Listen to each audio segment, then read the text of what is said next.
مبدئيا قبل ما نبتدي الحلقة دي لازم نبقى عارفين ان الفيسبوك كلمتين مش كلمة واحدة. والفيسبوك ده هو موقع التواصل الاجتماعي اللي مامتك ساعات بتبقى فاكرة ان هو حاجة كده لو كتبت عليها اي معلومة خاصة بيك الناس كلها بتعرفها في ساعتها، يعني فضايح وقلة قيمة. حتى لو طلبت منك بعد كده ان انت تعملها اكاونت عليه عادي جدا وبتحصل. في حلقة جاية هنشرح لكم ايه هي اهمية الفيسبوك كموقع تواصل اجتماعي.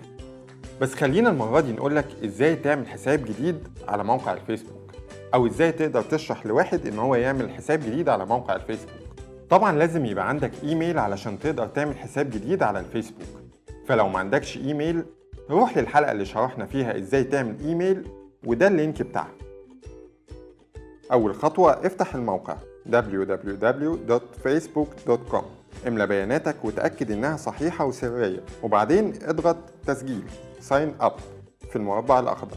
بعد ما تسجل دخولك كده نقدر نقولك مبروك، تقدر تستخدم الفيسبوك.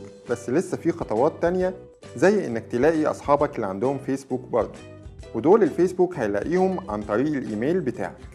ولازم يكون في معلومات علشان الناس تقدر تفتكرك او تتعرف عليك، زي البطاقة كده، كنت في مدرسة ايه او كلية ايه، بتشتغل فين، من انهي بلد، وكل الحاجات دي.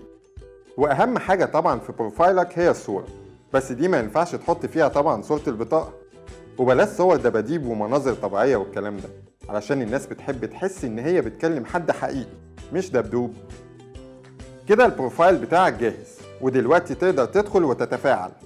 طبعا لما تقبل صداقات صحابك او تضيفهم انت هتقدر تشوف صورهم والحالة بتاعتهم او الستيتس لو في اخبار بينشروها، وتقدر تعمل لايك او تتابع صفحات اخبارية او ترفيهية او دعائية او اي منتج او اي شخصية بتحبها، وبالتالي بتقرأ اخبارهم وبتعرف عروضهم. تقدر ترفع صورك او ممكن تقعد ساكت خالص وتقعد تتفرج على الناس بتعمل ايه.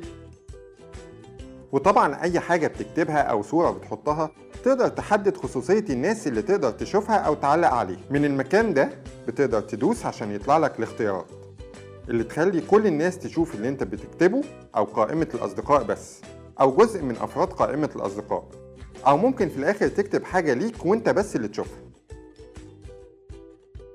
وخلي بالك من بياناتك الخاصة، عنوانك ورقم تليفونك وصورك الخاصة اوعى تحطهم، عشان لو حد عارف نمرتك او عنوانك ممكن يعمل لك مشاكل. وواحدة واحدة هتقدر تفهم الفيسبوك اكتر وتقدر تتعامل معاه. ابعتوا وقولوا لنا لو ما كانش عندكم حساب على الفيسبوك والفيديو ده قدر يساعدكم ان يبقى عندكم حساب على الفيسبوك، ولا انتوا شايفين الموضوع طلع صعب ومحتاجين تفهموا اكتر.